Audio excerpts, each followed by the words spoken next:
உண்டாவதாக. நாம் இப்போது 7ஆம் வகுப்பு தமிழ் பாடத்தில் இயல் 2 என்ற பகுதியில் திருக்குறளை பற்றி பார்க்க இருக்கின்றோம். திருக்குறளை இயற்றியவர் திருவள்ளுவர். இவர் 2000 ஆண்டுகளுக்கு முற்பட்டவர். இவர் பெருநாவலர், முதல் பாவலர், பொய்யில் புலவர், நாயனார், சென்னா போதார் என்ற சிறப்பு பெயர்களால் வழங்கப்படுகிறார். திருக்குறள் நீதி நூல் மட்டுமன்று, இது ஒரு வாழ்வியல் நூல். திருக்குறள் உலக பொதுமறை என அழைக்கப்படுகிறது. ஏனென்றால் உலக மொழிகள் அனைத்திலும் இந்நூலானது மொழிபெயர்க்கப்பட்டுள்ளது. திருக்குறள் அறத்துப்பால், பொருள்பால், இன்பத்துப்பால் என்ற 3 பால் பகுப்புகளை கொண்டது. இதில் அறத்துப்பால் 38 அதிகாரங்களையும், பொருள்பால் 70 அதிகாரங்களையும், இன்பத்துப்பால் 25 அதிகாரங்களையும் என மொத்தம் 133 அதிகாரங்களை கொண்டது. அறத்துப்பாலானது பாயிரவியல், இல்லறவியல், துறவறவியல், ஊழியல் என்ற 4 இயல்களை உள்ளடக்கியது. பொருள்பாலானது அரசியல், அமைச்சியல், ஒழிபியல் என்ற 3 இயல்களை உள்ளடக்கியது. இன்பத்துப்பாலானது களவியல், கற்பியல் என 2 இயல்களை உள்ளடக்கியது. திருக்குறள் 133 அதிகாரங்களையும், அதிகாரத்திற்கு 10 குறட்பாக்கள் வீதம் 1330 குறட்பாக்களை கொண்டது. திருக்குறளானது முப்பால், தெய்வநூல், பொய்யாமொழி போன்ற பிற சிறப்பு பெயர்களாலும் அழைக்கப்படுகிறது.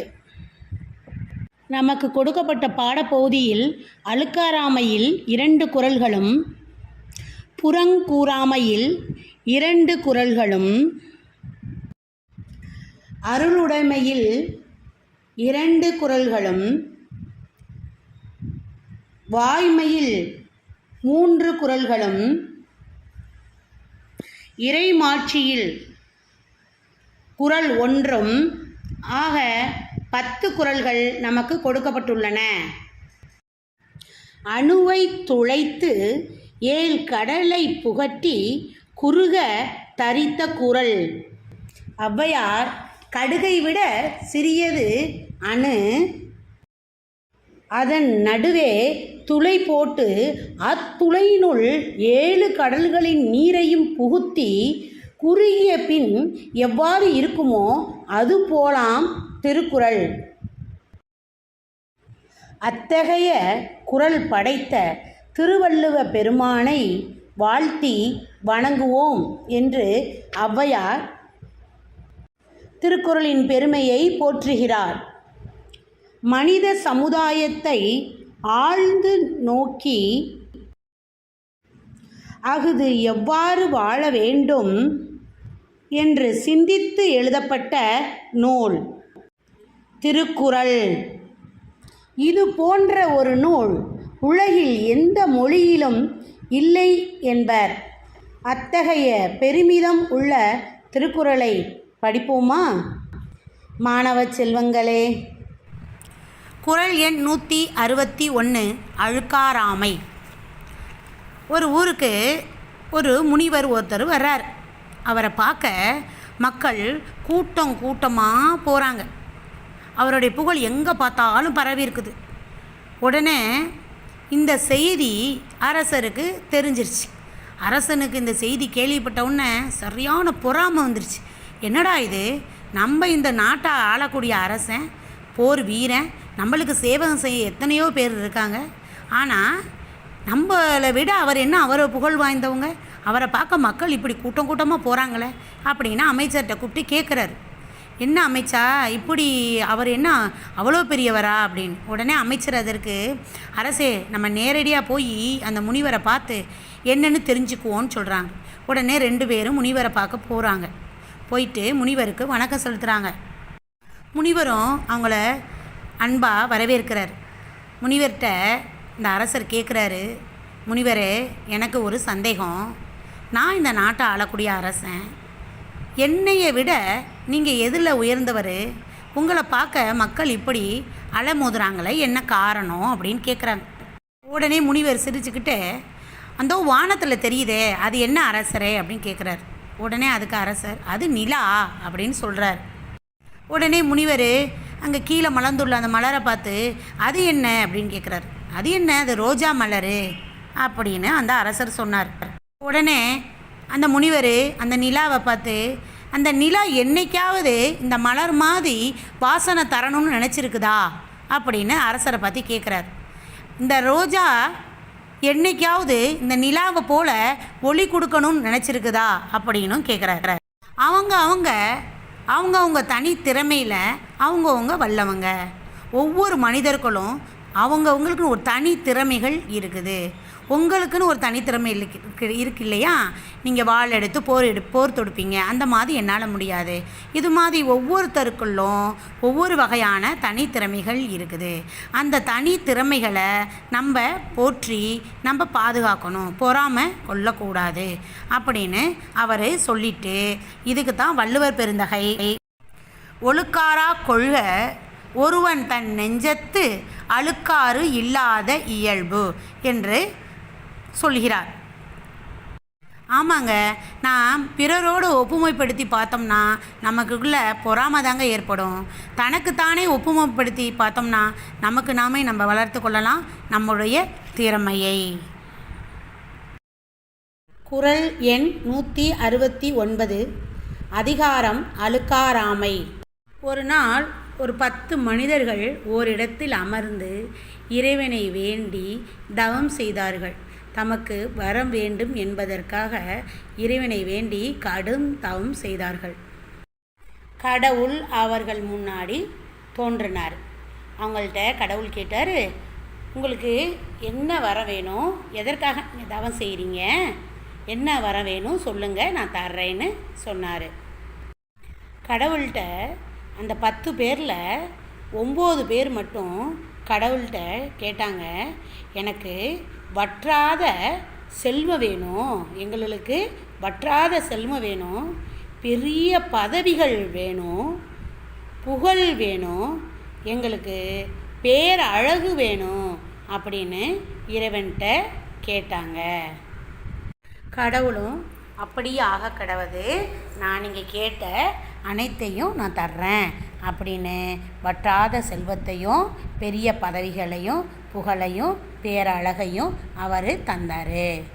ஆனால் அந்த 10வது நபர் இறைவன்கிட்ட எனக்கு மன நிம்மதியையும் போதும் என்ற மன நிறைவையும் நீங்கள் எனக்கு தரணும் அப்படின்னு கடவுள்கிட்ட அவர் வேண்டுறாரு. உடனே அந்த 9 பேரும் அந்த 10வது நபரை பார்த்து சிரிக்கிறாங்க, கடுமையாக கேலி பண்ணுறாங்க. நாங்களும் அதைத்தானே கேட்டோம், விரும்பியது கிடைத்து விட்டாதான் மனநிறைவு தானாக வந்துருமே அப்படின்னு அந்த 10வது நபரை பார்த்து 9 நபரும் சொல்கிறாங்க. உடனே இறைவன் அந்த 9 நபர்களையும் பார்த்து, நீங்கள் கேட்டதெல்லாம் நான் தந்துட்டேன்ல, நீங்கள் கேட்டதெல்லாம் கிடச்சிருச்சுல்ல, நீங்கள் கிளம்புங்க, இந்த இடத்த விட்டு கிளம்புங்க அப்படின்னு அந்த 9 நபரையும் பார்த்து சொல்கிறாரு. சொல்லிவிட்டு அந்த 10வது நபரை பார்த்து, நான் கொஞ்ச நேரம் நீ காத்துரு, உன்னிட்ட நான் தனியாக பேசணும், நான் கொஞ்சம் எனக்காக நீ காத்திருக்கணும், நான் வந்துடுறேன் அப்படின்னு சொல்லிட்டு கடவுள் அந்த இடத்த விட்டு போயிடுறாரு. இந்த 10வது நபருக்கோ மிகப்பெரிய மகிழ்ச்சி, ரொம்ப ஆனந்தமாக இருக்கார். ஆனால் அந்த 9 நபரும் இந்த 10வது நபரை பார்த்து, என்னடா இது, என்ன கடவுள் அவர்கிட்ட பேச போகிறாரு, நமக்கு கொடுக்காத வரத்தை எதுவும் கொடுத்துருவாரோ, என்ன தான் தனியாக பேசுகிறதுக்கு என்ன இருக்குது, அவனுக்கு என்ன தான் தரப்போகிறாரு அப்படின்னு அவங்களுக்கு கிடைத்த அந்த செல்வங்களை எல்லாத்தையும் மறந்துட்டு எந்த மன நிறைவும் இல்லாத வகையில் அந்த 10வது நபர் மேலே அவங்களுக்குள்ளேயே பேசி மனம் வெதும்புகிறாங்க. அவங்களுக்கு கிடைச்ச அந்த செல்வத்தை வச்சுக்கிட்டு என்ன செய்யணும்னு தெரியாத அளவுக்கு அதை எல்லாம் மறந்துட்டு 10வது நபர் பற்றியே பேசிக்கிட்டு இருக்காங்க. அந்த 10வது நபர் மேலேயும் பொறாமையும் அவங்களுக்கு வந்துருச்சு. என்ன தான் பேச போகிறாரு, கடவுள் என்ன தான் பேச போகிறாரு அவர்கிட்ட, அப்படியே புலம்பிக்கிட்டே இருந்தாங்க. ஆனால் அந்த 10வது நபரோ கடவுள் நம்மிடம் தனியாக பேச போகிறாரா அப்படிங்கிற மன நிம்மதியும் இதுவே நமக்கு போதுங்கிற மன நிறைவும் வந்துருச்சு. அந்த 9 பேரும் அந்த இடத்த விட்டு போக மனசு இல்லாமல் என்ன நடக்க போதோ தெரியலையே, இறைவன் என்ன தான் பேச போகிறாரோ, இறைவன் என்ன தான் அப்படி வரம் கொடுக்க போகிறாரோ, நமக்கு கொடுக்காத வரம் அந்த 10வது நபருக்கு கிடச்சிருமோ அப்படின்னு சொல்லிட்டு அவங்களுக்குள்ளேயே பேசி மனத்தை குழம்பிக்கிட்டு அவங்க அந்த 10வது நபர் மேலேயும் பொறாமையை கொண்டுக்கிட்டு அப்படியே நிம்மதி இல்லாமல் அந்த இடத்த விட்டு போகாமல் அப்படியே புலம்பிக்கிட்டே அவங்க இருந்தாங்க.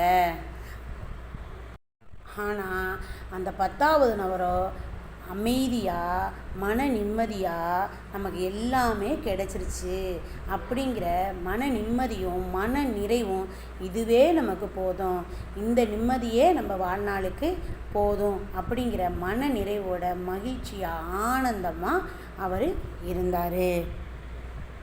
இதிலேருந்து நம்மளுக்கு என்ன தெரியுது, நம் எண்ணங்களே நம்மை வாழ வைக்கக்கூடியது.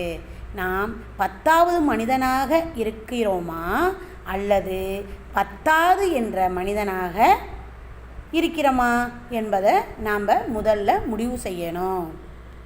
பொறாமை உடையவனிடத்தில் செல்வமும் நல்ல உள்ளம் இருக்கிற இடத்துல வறுமையும் வந்தால் அவை ஆராயப்பட வேண்டியவை என்பதை தான் திருவள்ளுவர் இந்த குறள் மூலம் நமக்கு விளக்குகிறாரு.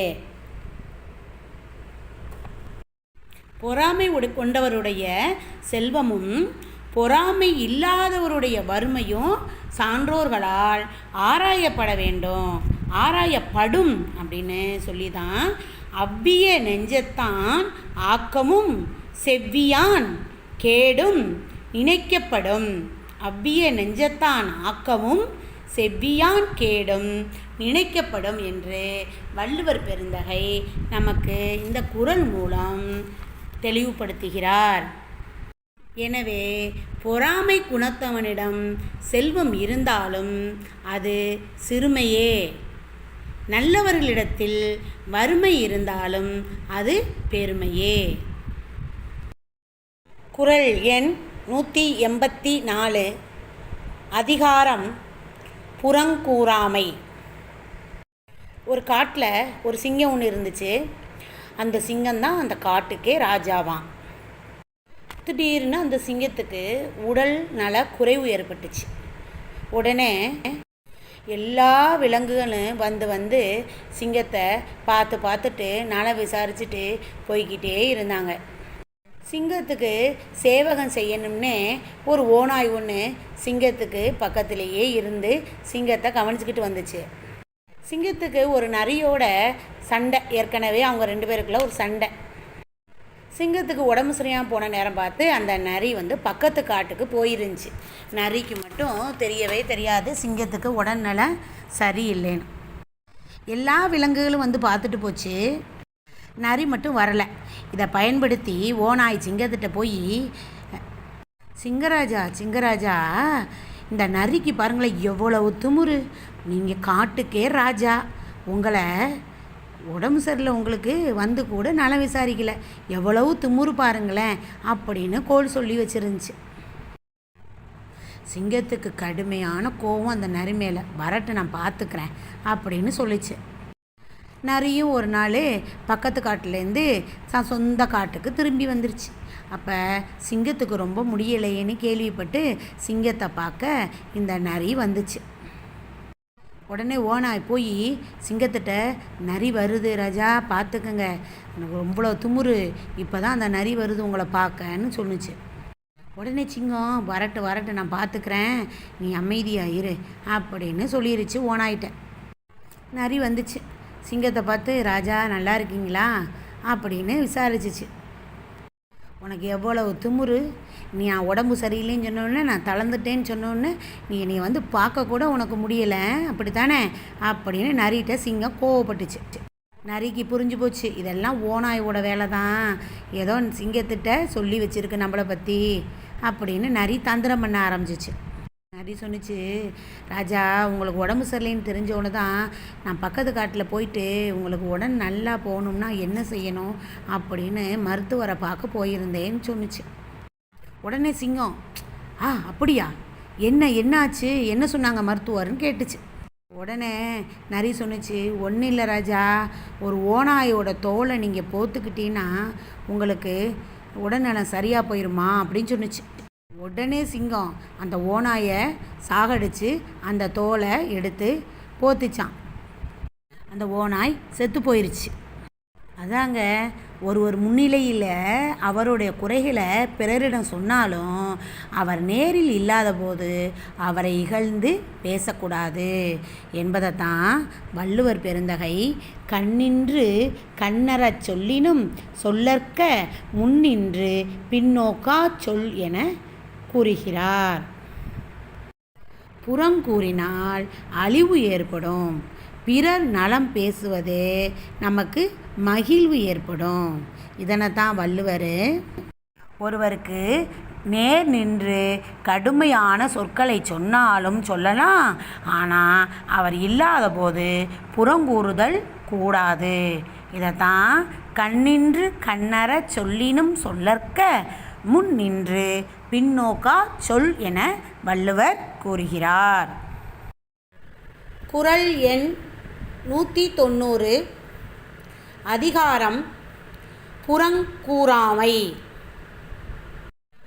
பண்டைய தமிழகத்தில் வில்லிபுத்தூரார் என்ற ஒரு சிறந்த கவிஞர் வாழ்ந்து வந்தார். பரபதி ஆட்கொண்டான் என்ற குறுநில மன்னன் இவரோட கவி திறமையை நினைத்து இவரை தன்னுடைய அரசவை கவிஞராக இருக்குமாறு வேண்டிக்கிட்டார். அதனால் வில்லிபுத்தூராரும் பரபதி ஆட்கொண்டானோட அவையில் அரசவை கவிஞராக இருந்தார். அந்த மன்னனோட வேண்டுதலுக்கு இணங்க வில்லி பாரதம் என்ற நூலையும் இவர் இயற்றினார். அந்த மன்னன் இவரை கவி மற்ற புலவர்கள் எழுதுகிறாங்க இல்லையா, அந்த கவியை சோதிக்கக்கூடிய தலைமை புலவராகவும் இவருக்கு பதவி கொடுத்து இவர் வச்சிருந்தார். வில்லிபுத்தூராருக்கு கவி திறமை அதிகமாக இருந்துச்சு, ஆனால் அதே அளவு இவருக்கு செருக்கும் இருந்துச்சு, கருணையே இல்லாமல் இருந்தார். மன்னரை புகழ்ந்து பாடி பரிசில் பெற வர்றவங்க கவிதையெல்லாம் இவர் என்ன செய்வாருன்னா சோதிப்பார். அப்படி சோதிக்கும் போது அந்த கவியில் குற்றம் இருந்தால் உடனே அவங்களோட காதை அறுத்துருவார். அதனாலேயே இவருக்கு காதை அறுக்கிற வில்லிபுத்தூரார்னு பேர் இருந்துச்சு. ஒரு நாள் அருணகிரிநாதர் இந்த அரசவைக்கு வர்றாரு. இவருக்கும் வில்லிபுத்தூராருக்கும் இடையில் போட்டி நடக்குது, அதாவது கவி போட்டி. இந்த கவிதை போட்டியில் வில்லிபுத்தூரார் தோல்வி அடைந்துடுறாரு, அருணகிரிநாதர் வெற்றி அடைந்துடுறாரு. உடனே அவையில் இருந்த மற்ற புலவர்கள்லாம் போச்சு, வில்லிபுத்தூராருக்கு காது போச்சு, வில்லிபுத்தூராருக்கு காது போச்சு அப்படின்னு சிரித்து ஏளனம் செய்கிறாங்க, கேலி பண்ணுறாங்க. அருணகிரிநாதர் உடனே வில்லிபுத்தூராருடைய காதை தடவி, இன்று முதல் இது என்னுடைய காது, இந்த காதை நீங்கள் பத்திரமா பேணி பாதுகாத்துக்கு, இனி யாரையும் காதை அறுக்கக்கூடாது என கேட்டுக்கொண்டார். வில்லிபுத்தூராரும் அன்று முதல் யாரையுடைய காதையும் அறுக்கிறதில்ல, அவர் மாற்றிக்கிட்டாரு தன்னைய.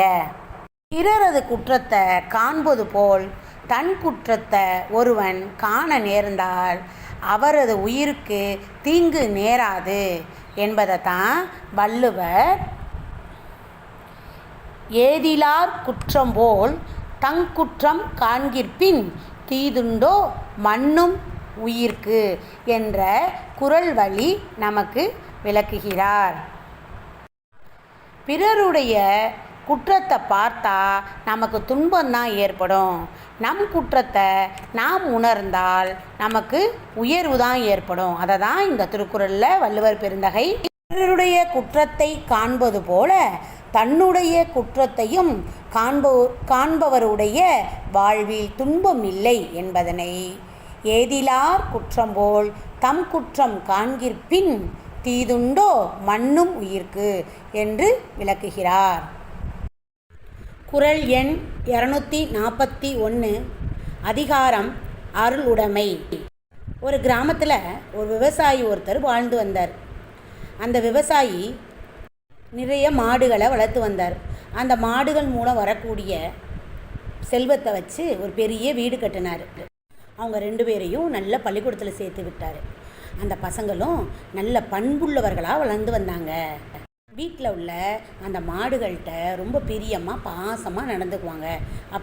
அப்படி இருக்கிற காலத்தில் ஒரு நாள் ஒரு மாலை நேரத்தில் அம்மாவும் அப்பாவும் உட்காந்து பேசிக்கிட்டு இருக்கிறத இந்த 2 பசங்களும் கேட்குறாங்க. அப்பா அம்மாட்ட சொல்கிறாரு, நம்ம பண்ணையில் இருக்க மாடுகளில் சில மாடுங்க வயசாயிருச்சு, அதனால் அந்த மாடுங்களை நம்ம சந்தையில் கொண்டு போய் விற்றுருவோம், இன்னமே அது சரியாக நம்மளுக்கு பால் கறக்காது இல்லையா அப்படின்னு சொல்லிக்கிட்டு இருக்காரு. அதை இந்த 2 பசங்களும் கேட்டாங்க. கேட்ட உடனே அவங்களுக்கு 2 பேருக்கு வருத்தமாகிருச்சு. அவங்க 2 பேரும் அப்பாட்ட போய் கேட்குறாங்க, ஏன்பா நமக்கு வயசாயிருச்சுன்னா நம்ம எதற்குமே பயன்பட மாட்டோமான்னு கேட்குறாங்க. உடனே அதற்கு அப்பா, ஆமாம்மா, நிற்க முடியாது, வயசாயிருச்சுன்னா நடக்க முடியாது, கால்கள்லாம் தள்ளாடும், கைகள்லாம் நடுங்கும் இல்லையா, எனவே நம்மளால் எதுவுமே செய்ய முடியாது அப்படின்னு அப்பா சொல்கிறாரு. உடனே அந்த பசங்க கேட்குறாங்க, அப்படின்னா அந்த நேரத்தில் நம்மளை யார் காப்பாற்றுவாங்க? உடனே அப்பா அதற்கு, யார் காப்பாற்றுறது? நம்ம வளர்ச்சிக்கு யார் காரணமாக இருந்தாங்க? நம்ம பெற்றவங்க தானே நம்மளை வளர்ச்சிக்கு காரணமாக இருந்தாங்க, அப்போ நம்ம தான் அவங்கள காப்பாற்றணும். உடனே அந்த பசங்க கேட்டாங்க, ஏன்பா நம்ம இவ்வளோ பெரிய பணக்காரவங்களா நம்ம ஆனதுக்கு யார் வளர்ச்சிக்கு காரணம்? நம்ம வளர்ச்சிக்கு காரணம் அந்த மாடுக தானேப்பா. அப்போ அவங்களுக்கு வயசாகிடுச்சுல, அப்போ அவங்கள யார் காப்பாற்றுறது? அவங்கள ஏன்பா நம்ம போய் விற்கணும்? அவங்கள நம்ம தானேப்பா காப்பாற்றணும்னு சொன்னாங்க. ஏப்பா நம்ம வளர்ச்சிக்கு காரணமானவங்க அவங்க தானே, அவங்கள நம்ம நேசிக்காமல் நம்ம போய் விற்கலாமான்னு கேட்டாங்க. அப்பாவுக்கு உடனே அதை கேட்ட உடனே சம்மட்டி வச்சு அடித்த மாதிரி மனசுக்குள்ளே ரொம்ப இதாகிடுச்சு, வருத்தமாக போயிடுச்சு. உடனே அப்பா மிகவும் வருத்தப்பட்டு அந்த மாடுக இயல்பாக இறக்குற வரைக்கும் அதுகளை கவனித்து அதுகளை பராமரித்து வாழ்ந்து வந்தார். எனவே உயிர்களிடத்தில் அருள் காட்டி வரக்கூடிய செல்வம் தான் எல்லாவற்றிலையும் சிறந்த செல்வம். பொருளாகி அந்த செல்வம் கீழோரிடத்திலும் உண்டு. இதை தான் திருவள்ளுவர் அருட்செல்வம் செல்வத்துள் செல்வம் பொருட்செல்வம் பூரியார் கண்ணும் உள என்று கூறுகிறார்.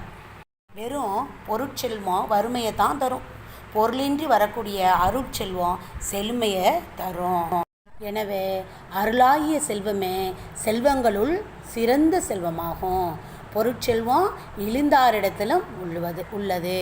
இதைத்தான் திருவள்ளுவர் அருட்செல்வம் செல்வத்துள் செல்வம் பொருட்செல்வம் பூரியார் கண்ணும் உள என்று கூறுகிறார். குறள் எண் 250 அதிகாரம் அருளுடைமை. திருமலை ராயன்பட்டினம் என்ற ஊர் இருந்துச்சு. தஞ்சை மாவட்டத்தில் தான் இந்த ஊர் இருக்குது. இந்த ஊரில் திருமலை ராயன்கிற ஒரு அரசன் ஆண்டு வந்தான். அந்த அரசன் தமிழின் மீது தனியாத ஆர்வம் கொண்டிருந்தான். அதனால் தன்னுடைய அவையில் 64 புலவர்களுக்கு இடம் கொடுத்து அவன் கவனித்து வந்தான். இவங்களில் தலைமை புலவர் யாருன்னு பார்த்தா அதிமதுர கவிராயர். இவர் தான் தலைமை புலவர் இருந்தார்.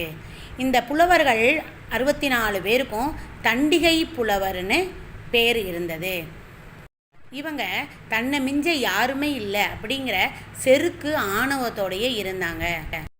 அரசரை பார்த்து பரிசு வாங்கலான்னு வரக்கூடிய ஏழை எளிய புலவர்களை இவங்க ஏளனம் செய்கிறது, கேலி செய்கிறது, இது மாதிரியே இருந்து வந்தாங்க. இது இந்த ஏழை எளிய புலவர்களுக்கு மிகுந்த மன கஷ்டத்தை ஏற்படுத்துச்சு. இது காளமேக புலவருக்கு இந்த செய்தி கிடைச்சிச்சு. காளமேக புலவர் இவங்களுடைய செருக்கை எப்படி அடக்கிறது, இந்த அதிமதுர கவிராயருடைய இந்த தவறை எப்படி சுட்டி காட்டி இவங்களோட ஆணவத்தையெல்லாம் அடக்கிறதுன்னு யோசித்து இவர் திருமலராயன்பட்டிக்கு வர்றாரு. அவ்வாறு சாலையில் வந்துக்கிட்டு இருக்க போகும்போது அதிமதுர கவிராயர் இருக்கார் இல்லையா, அவர் பல்லக்கில் வர்றாரு. பல்லக்கை தூக்கிக்கிட்டு வர்றாங்க. பல்லக்கில் அதிமதுர கவிராயர் இருக்கார். அப்போ ஊர் மக்கள் எல்லாம் அவரை புகழ்ந்து வணக்கம் சொல்கிறாங்க, வாழ்த்துறாங்க. எல்லாரும் இப்படி வாழ்த்திக்கிட்டு இருக்கும்போது இதை பார்க்குறாரு. யார் அப்படின்னு பார்த்தோம்னா காளமேக புலவர். ஆனால் அவர் வாயே திறக்கலை. வாயை மூடிக்கிட்டு அமைதியாக நின்றார். அந்த பல்லுக்கு போகிற வரைக்கும் அமைதியாக நின்றார். இதை ஒரு சேவகன் பார்த்துட்டு போய் யார்கிட்ட போய் சொல்கிறான், அதிமதுர கவிராயர்கிட்ட போய், இங்கே பாருங்கள், இப்படி ஒருத்தர் உங்களுக்கு வாழ்த்து சொல்லலை, எதுவும் பண்ணலை, அவர் பாட்டுக்கு நின்றுக்கிட்டே இருக்காருன்னு சொன்னான். உடனே அதிமதுர கவிராயர் போய் அரசர்கிட்ட காளமேக புலவரை பற்றி கோல் சொல்லி விட்டுட்டாரு.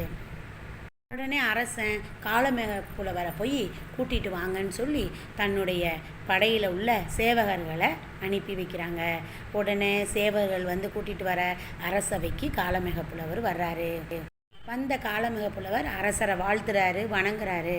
ஆனால் அரசன் எதுவுமே சொல்லாமல் அவருடைய வாழ்த்தை கூட ஏற்றுக்காமல் அவருக்கு ஒரு உட்கார்றதுக்கு ஒரு இருக்கை கூட தராமல் அவரை ஏளனம் செய்கிறான். இதெல்லாம் அதிமதுர கவிராயருடைய வேலை தான். அவருடைய பேச்சைத்தான் இந்த அரசன் கேட்குறான். இதுக்கு ஏதாவது ஒரு பாடம் புகட்டணுமேன்னு இவர் யோசித்தார். உடனே கண்ணை மூடி கலைவாணியை வணங்குறாரு. எனக்கு ஒரு இருக்கை வேணும்னு கேட்குறாரு. அப்படி கண்ணை மூடி வணங்கின உடனே இவருடைய அரசரோட இருக்கை இருக்கு இல்லையா, அந்த இருக்கை கொஞ்சம் பெருசாக நீண்டுக்கிட்டே போச்சு. உடனே காளமேக புலவர் அரசருக்கு பக்கத்தில் போய் உட்கார்ந்துட்டாரு. இதை பார்த்த அனைத்து தண்டிகை புலவரும் பயந்து நடுங்கினாங்க. அரசனும் ஒரு நிமிஷம் ஆடி போயிட்டான். ஆனாலும் இவன் அரசன் என்ன செஞ்சார்னா, காளமேக புலவருக்கும் அதிமதுர கவிராயருக்கும் போட்டி வைக்க போகிறதா சொன்னான். இவருக்கு அரசனுக்கு நம்பிக்கை, எப்படியாவது 64 புலவர்களோட உதவியோட அதிமதுர கவிராயர் அவர் தான் ஜெயிப்பார், அவர் தான் வெற்றி பெறுவார் அப்படின்னு ஒரு நம்பிக்கை. போட்டி நடைபெற தொடங்குச்சு. இவர் அதிமதுர கவிராயர் பாடினார். இவர் யமகண்டங்கிற பகுதியில் இருந்து காளமேக புலவரும் பாடினார். ஆனாலும் அதிமதுர கவிராயரால் காளமேக புலவருக்கு ஈடு கொடுத்து பாட முடியல. அதிமதுர கவிராயர் தன்னுடைய தோல்வியை ஒத்திக்கிட்டார். காளமேக புலவர் பாடல் பாடி வெற்றி பெற்றார். எனவே அப்பொழுதுதான் அரசனும் தன் தவறை உணர்ந்தான். அதிமதுர கவிராயரும் தான் செய்த தவற்றை பிழையை எண்ணி வருந்தி காளமேக புலவரிடம் மன்னிப்பு கேட்டு இனி இந்த மாதிரி தவறுகள் நடக்காது அப்படின்னு அவர் வருந்தி சொல்கிறாரு. எவன் ஒருத்தன் தன்னையை விட எளியவரை தான் வருந்த செய்கிறானோ அப்போது தன்னை விட வலியவருடைய முன்னாடி அஞ்சி நடுங்கி நிற்கக்கூடிய நிலைமையை சந்திக்க நேரிடும் அப்படிங்கிறத நம்ம திருவள்ளுவர் அருளுடைமை என்ற திருக்குறள் வழியாக வலியார் முன் தன்னை நினைக்காதான் தன்னின் மெலியார் மேல் செல்லும் இடத்து என்று கூறுகிறார். எனவே வறியவரிடம் அடக்கம் கொள்வோம், தன்னை விட வலியவரிடம் அடக்கம் கொள்வோம், தன்னை விட மெலியவரிடம் அன்பு செய்வோம். ஒருவர் தம்மை விட மெலிந்தவரை துன்புறுத்தும் போது தம்மை விட வலிமை உடையவரின் முன் தான் அஞ்சி நிற்கும் நிலையை எண்ணி பார்த்தால் இந்த உண்மை புரியும். இதைத்தான் நம் வள்ளுவ பெருந்தகை வலியார் முன் தன்னை நினைக்காதான் தன்னின் மெலியார் மேல் செல்லும் இடத்து என கூறுகிறார். குறள் 291 அதிகாரம் வாய்மை. ஒரு ஊரில் ஒரு சிறுவன் ஒருத்தன் இருந்தான். அவன் ஆடு மாடுகளை மேய்க்கிறதுக்காக பக்கத்தில் மலையடி வாரத்து பக்கத்தில் ஒரு காட்டுக்கு அவன் போவான். அந்த காட்டில் ஒரு புலி இருக்கிறது இவனுக்கு தெரியும். இவன் யோசித்தான், நம்ம புலி வர்ற மாதிரி ஊர் மக்களை ஏமாத்தினா என்ன, புலி வந்துருச்சுன்னு சொல்லி ஊர் மக்களை ஏமாத்தினா என்னன்னு யோசிச்சு புலி வந்துடுது, புலி வந்துருச்சுன்னு கத்துனான். அப்போ புலி வந்துருச்சுன்னு அந்த சத்தத்தை கேட்ட உடனே ஊர் மக்கள்லாம் தன்னுடைய வேலைகளையெல்லாம் விட்டுட்டு அங்கங்கே இருந்தவங்க கம்பை எடுத்துக்கிட்டு ஓடி வந்துட்டாங்க. எல்லோரும் வந்தவுடனே எங்கடா புலின்னு கேட்க இவன் சிரித்தான். எங்கடா புலி, நீ என்ன புலி வருதுன்னு கத்துன, இப்போ என்னென்னா சிரிச்சுக்கிட்டு நிற்கிறியேன்னு கேட்டவுடனே நான் சும்மா தானே சொன்னேன், உங்களை நான் ஏமாத்துறதுக்காக சும்மா தானேன்னு சொன்னேன்னு சொன்னோடனே அந்த ஊர் மக்கள்லாம் இதெல்லாம் தப்புப்பா, இப்படிலாம் சொல்லக்கூடாது, ஒரு நாள் இது உண்மையாகவே போயிடும், இப்படிலாம் சொல்லாதேன்னு சொல்லிட்டு போயிட்டாங்க. கொஞ்ச நாள் ஆச்சு. கொஞ்ச நாள் ஆனோடனே இந்த பையன் திரும்பி புலி வருதுன்னு சொல்லணும், திரும்பி இது ஊர் மக்களை ஏமாற்றுவோமான்னு யோசித்தான்.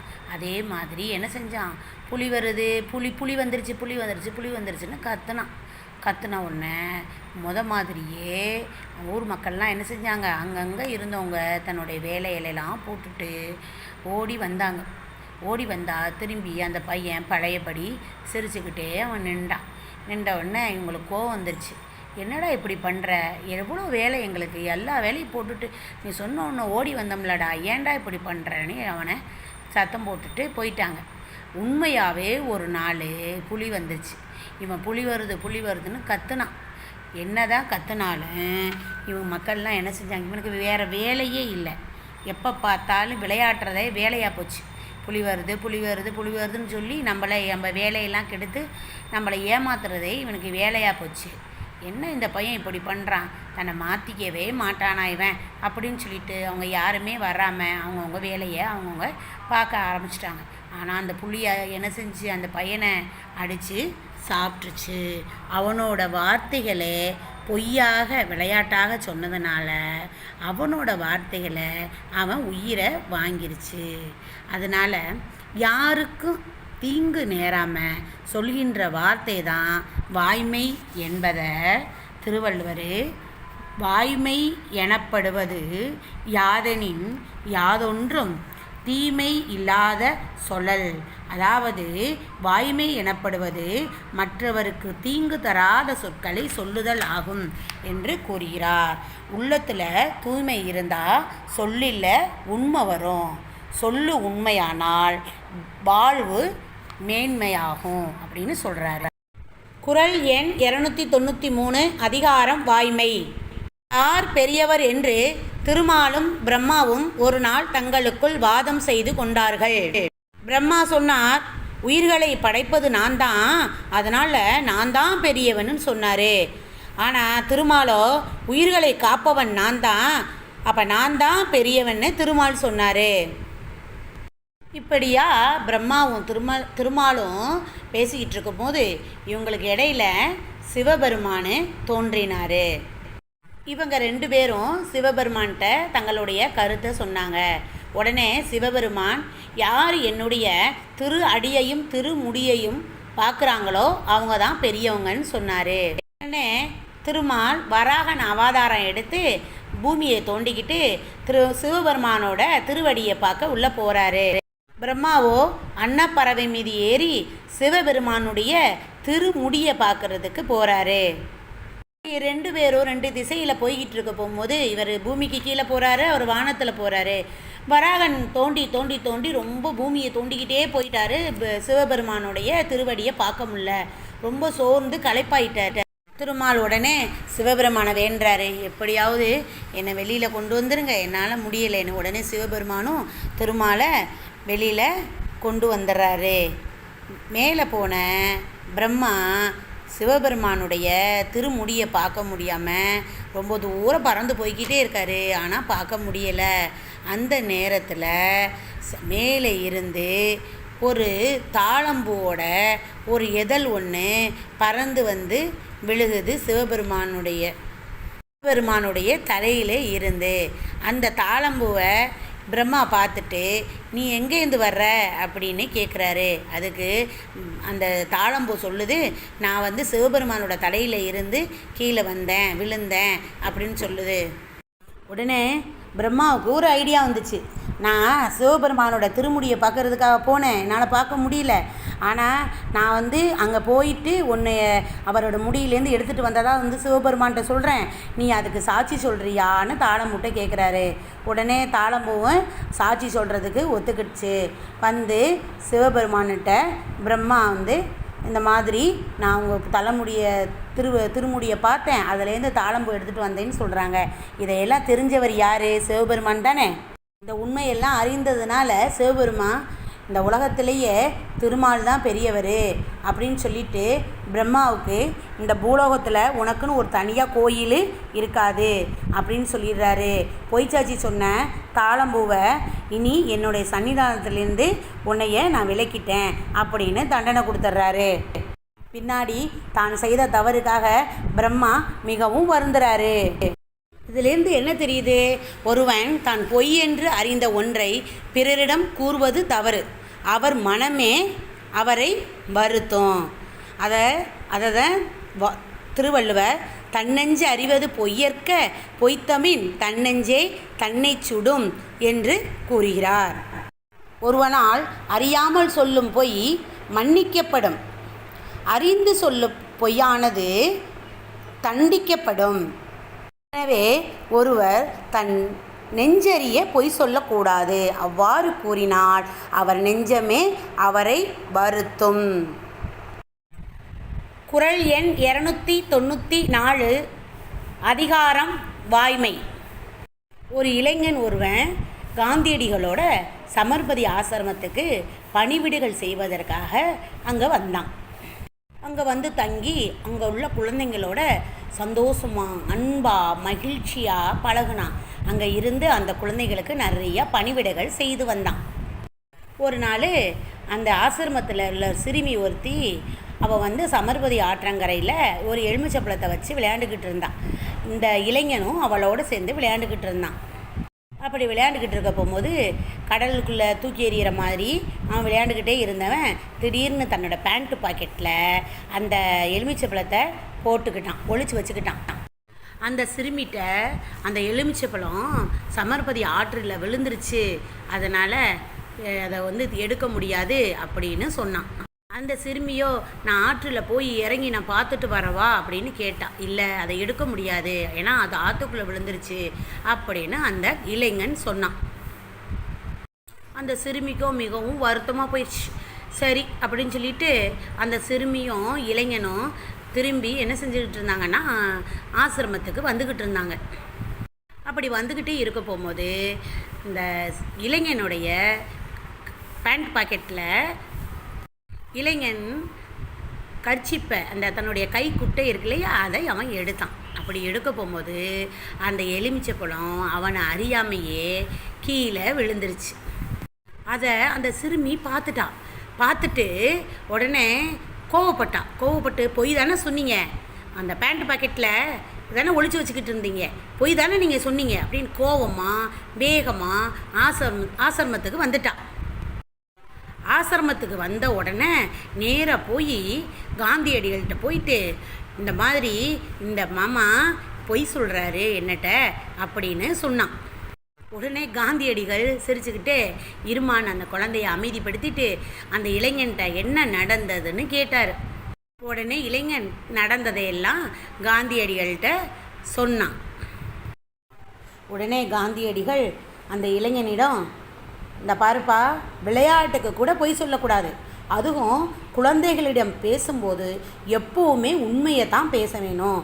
தான் வாழ்நாள் முழுவதும் உண்மையை தவிர வேறு எதுவும் குழந்தைகள்கிட்ட பேசக்கூடாது அப்படின்னு அவர் சொன்னார். அது மட்டும் இல்லை, காந்தியடிகள் தன் வாழ்நாள் முழுவதும் உண்மை பேசுவதிலேயே உறுதியாக இருந்து கடைபிடித்து காட்டினதுனால தான் அவரை நம்ம இன்னி வரைக்கும் மகாத்மா என்று பாராட்டுறோம் இல்லையா. அவரை என்னன்னு சொல்லி பாராட்டுறோம், என்னன்னு சொல்லி சொல்கிறோம், மகாத்மா என்று சொல்கிறோம். எதனால்? உண்மைக்கு கிடைத்த பரிசு. தன் மனதில் கூட பொய்யை நினைக்காம வாழ்பவன் தான் உலகத்தார் மனதில் எல்லாம் நிலைத்து இருப்பான். பொய் பேசினா இகழ்ச்சி தான் ஏற்படும். உண்மை பேசினா வாழ்வில் எப்போவுமே மகிழ்ச்சி தான் ஏற்படும் அப்படிங்கிறத திருக்குறளில் வள்ளுவர் உள்ளத்தார் பொய்யாதொழுகின் உலகத்தார் உள்ளத்துள் எல்லாம் உளன் என்ற திருக்குறள் வாயிலாக நம்மளுக்கு சொல்கிறாரு. உள்ளத்தில் பொய் இல்லாமல் வாழ்கிறவங்க உலகத்தார் உள்ளங்களில் எல்லாம் இருப்பாங்க அப்படின்னு திருவள்ளுவர் சொல்லுகிறார். அதுவும் எப்படி இருப்பாங்களாம்? மகா ஆத்மாவாக காந்தியடிகள் போல எல்லார் மனதிலும் நிலையாக நிலைத்து நிற்பாங்க. அப்போ நீங்கள்லாம் என்ன செய்யணும்? தெரியாமல் கூட பொய் சொல்லக்கூடாது. குறள் எண் 385 அதிகாரம் இறைமாட்சி. ஒரு முறை ஃப்ரெட்ரிக் ரிக்ரேட் என்ற மன்னன் ஐரோப்பாவை ஆண்டு வந்தான். இவன் தன்னுடைய ஆட்சி காலத்தில் மக்களுக்கு அரிய நல்ல திட்டங்களை இவன் கொண்டு வந்தான். அரசன் பல நன்மைகளை இந்த மக்களுக்கு செய்யணும்னு நினச்சி பல திட்டங்களை கொண்டு வந்தான். ஆனால் இது எதுவுமே மக்களுக்கு எந்த வகையிலையும் பயனளிக்கலை. அவங்க நிலம் மாறாமல் அப்படியே தான் இருந்தாங்க. இதை அறிந்த மன்னன் ரொம்ப கவலைப்பட்டான், ரொம்ப புலம்புனான். என்னடா இது அப்படின்னு சொல்லிட்டு தன்னுடைய மூத்த அமைச்சரை கூப்பிட்டு, இந்த மாதிரி நல்ல திட்டங்கள் கொடுக்குறோம், நல்ல மக்களுக்கு நல்லது போய் சென்று சேரணும்னு நினைக்கிறோம், ஆனால் எதுவுமே சேரலையே, அவங்க நிலம் மாறலையே, என்ன செய்கிறது அப்படின்னு ரொம்ப கவலைப்பட்டான். உடனே அமைச்சர் சொன்னார் மன்னனை பார்த்து, நீங்கள் போடுற திட்டத்துலலாம் எதுலேயும் குறைபாடு இல்லை, ஆனால் எதுவும் செயல்படுற விதம் தான் சரியாக இல்லை. என்ன செயல்படுற விதம் சரியாக இல்லையா? மன்னனுக்கு ஒன்றுமே புரியலை. என்னடா செய்கிறது, என்ன நீங்கள் சொல்கிறீங்க, எனக்கு ஒன்றும் புரியலையேன்னு சொன்னார். உடனே இந்த மூத்த அமைச்சர் இதை சரியாக அரசருக்கு புரிய வைக்கணும் அப்படின்னு சொல்லிட்டு அரசர்கிட்ட சொல்கிறாரு, ஒரு விருந்துக்கு ஒன்று நீங்கள் ஏற்பாடு பண்ணுங்க நாளைக்கு அப்படின்னு சொல்கிறாரு. விருந்து ஒன்று ஏற்பாடு செய்யப்பட்டது. அதில் எல்லா அமைச்சர்களும் வந்தாங்க. எல்லாரும் ஒன்றா உட்காந்தாங்க, சாப்பிட உட்காந்தாங்க. அமைச்சர் என்ன செஞ்சார், ஒரு பெரிய ஐஸ் கட்டியை எடுத்துகிட்டு வந்து ஒரு அமைச்சர் கையில் கொடுத்துட்டு சொன்னார், நீங்கள் இதை உங்களுக்கு அடுத்தவங்க அமைச்சர் இருக்கார் இல்லையா, அவர் கையில் கொடுங்க, அடுத்தவர்கிட்ட கொடுப்பாரு.